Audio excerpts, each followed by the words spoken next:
Olá, tudo bem com você?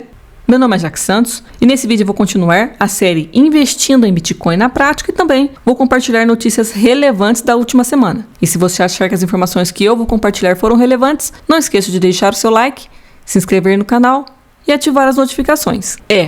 Essa semana foi turbulenta e histórica, com quedas que pegaram muitas pessoas de surpresa e não foi só no mundo cripto. Então eu vou compartilhar a minha experiência nessa situação e as notícias com vocês. Quando eu fiz o vídeo na quinta-feira passada, o Bitcoin estava aqui em torno de 84, 83 mil, mas na segunda-feira ele chegou a estar a 74 mil. E o desespero foi tanto que o termômetro de medo chegou a marcar 15 pontos, que é uma pontuação bem baixa. Atualmente está 25 em razão das notícias atuais, mas muitas pessoas passaram por apuros nos últimos dias. E como eu agi nessa situação? Eu faço uma compra semanal no domingo ou na segunda. Só que, como eu falei no vídeo anterior, os analistas que eu sigo, que eu acompanho o conteúdo deles, tinham avisado dessa possibilidade. Inclusive, eu citei ela no último vídeo e como eu já estava ciente dessa possibilidade,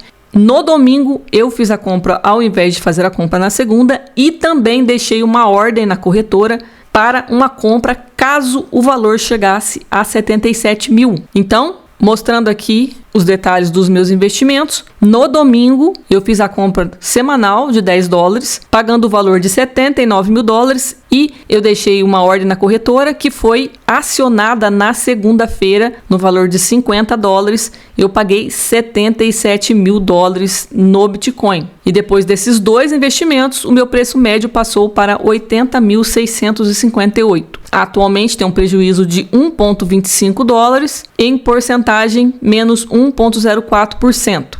E faltou eu compartilhar os comprovantes. Esse aqui é o comprovante da compra de $10 no domingo e esse é o comprovante da conclusão da ordem que eu fiz para uma compra no valor de 77 mil dólares. Aqui consta 49,28, mas ali na planilha eu arredondei para 50. E diante do atual cenário, eu acredito que ainda haverá outra queda para buscar o outro alvo que eu mencionei no vídeo anterior, de 68 mil dólares. E por essa razão eu também deixei outra ordem no valor de 69 mil dólares. Ou seja, a minha posição nessa situação é comprar mais caso caia mais. É contraintuitivo para a absoluta maioria das pessoas que preferem vender e sair correndo, mas como esse investimento que eu estou fazendo não é para curto prazo, como eu não dependo desse dinheiro para uso imediato, se houver quedas, não é algo que vai mudar nada para mim com relação a esse dinheiro. E eu só estou fazendo isso em razão disso.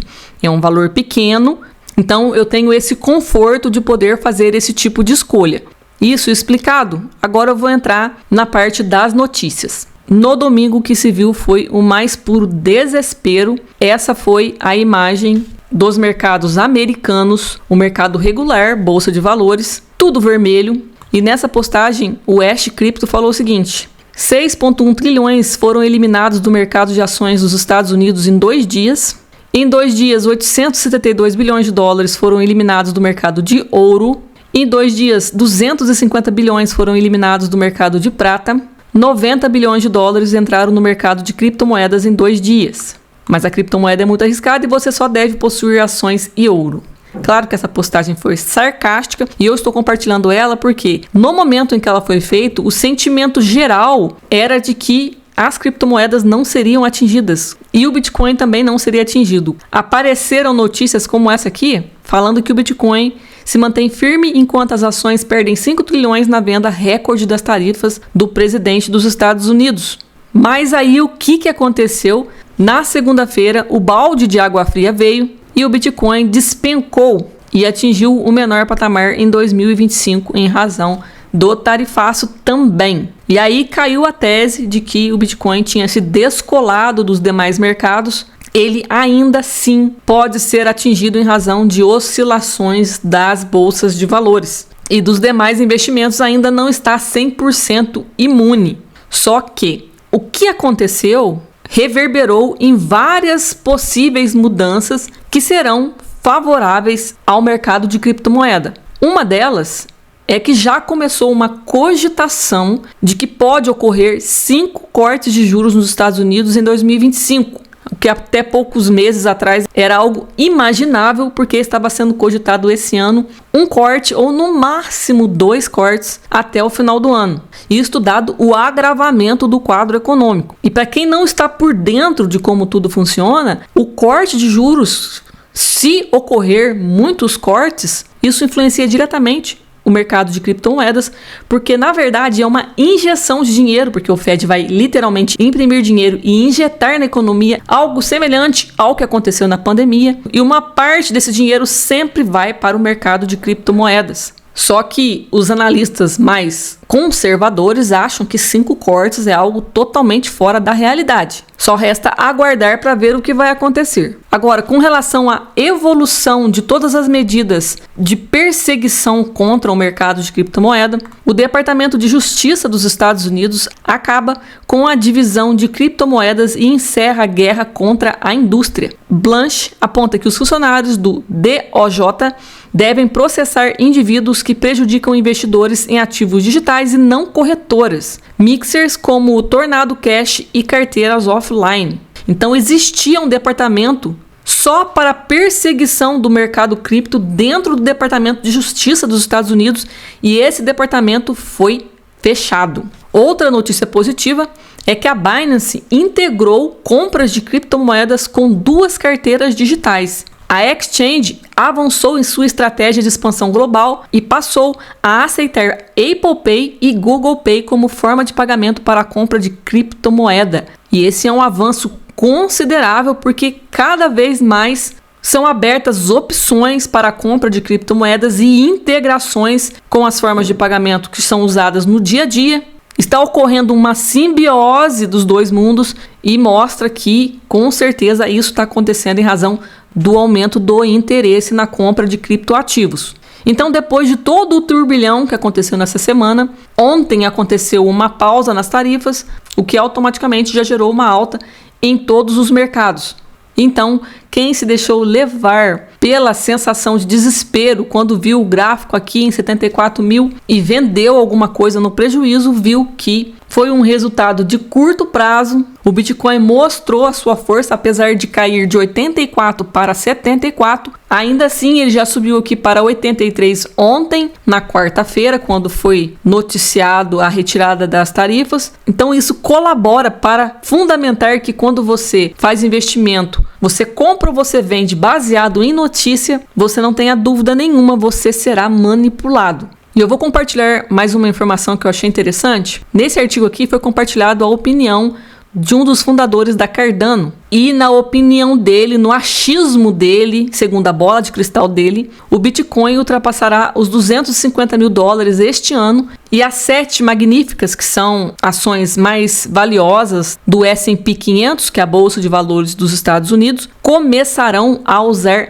stablecoins. Ele fala que o mundo está passando de um sistema de regras internacionais para a era de conflitos entre grandes potências. Devido ao enfraquecimento do papel dos tratados internacionais, a criptomoeda está se tornando a única ferramenta para a globalização. Os Estados Unidos estão se preparando para adotar leis sobre stablecoins e ativos digitais. Depois disso, as maiores empresas de tecnologia, entre elas Apple, Microsoft e Amazon, começarão a usar stablecoins. Então ele está falando que o marco para que as empresas comecem a utilizar as stablecoins é a criação das leis regulamentando as stablecoins. E quando isso acontecer, essas empresas podem usar as stablecoins para pagar salários a funcionários em diferentes países e para micropagamentos rápidos e baratos em suas plataformas. Então é uma análise com um conteúdo interessante. Pode ser que o Bitcoin não alcance os 250 mil, mas a regulamentação está em andamento e ela vai acontecer.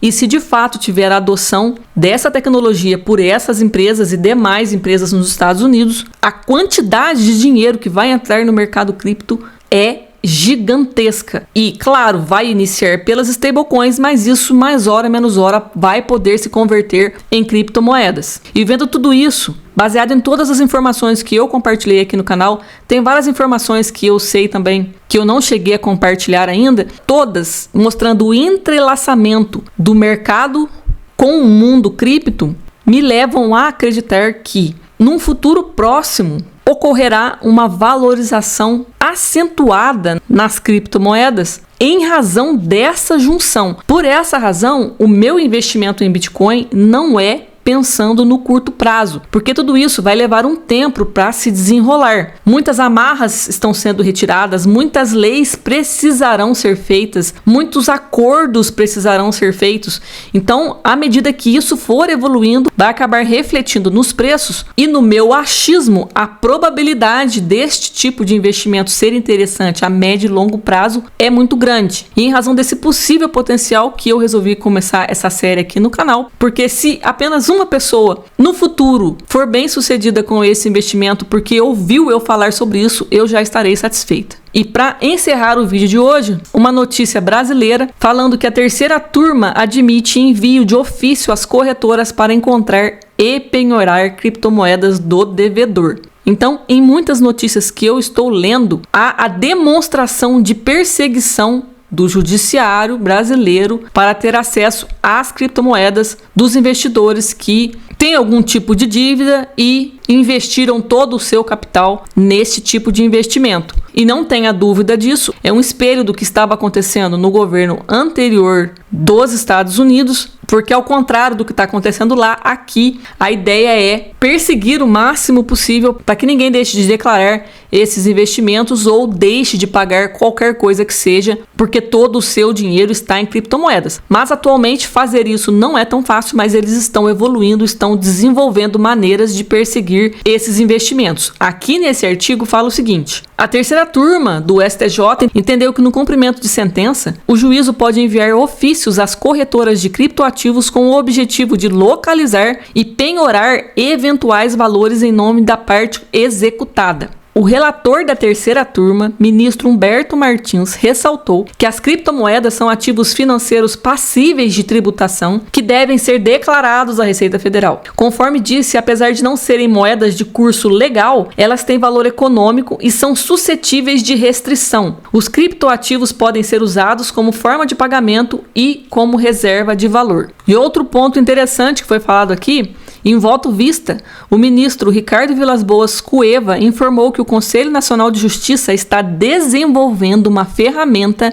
que chama CriptoJude para facilitar o rastreamento e o bloqueio de ativos digitais em corretoras de criptoativos. E depois de ler esse artigo, fica nítido o que? Se você compra e deixa os seus criptoativos na corretora, caso ocorra qualquer processo contra você, você tem que pagar qualquer valor, multa, execução judicial. O que estiver na corretora poderá ser acessado exatamente como se estivesse no banco. O único meio que dificulta o acesso da justiça aos seus criptoativos é colocando as moedas na sua carteira. E é importante que todo mundo saiba disso, porque é disseminada a ideia de que quando você compra criptomoedas, você está isento de pagar imposto. Você não corre risco de ter o seu dinheiro apreendido. Então isso precisa ficar esclarecido para que ninguém seja pego no susto porque está desinformado e deixou todos os seus criptoativos em alguma corretora. Então, espero que essas informações tenham sido úteis para você. Qualquer dúvida, deixa aí nos comentários. Até a próxima!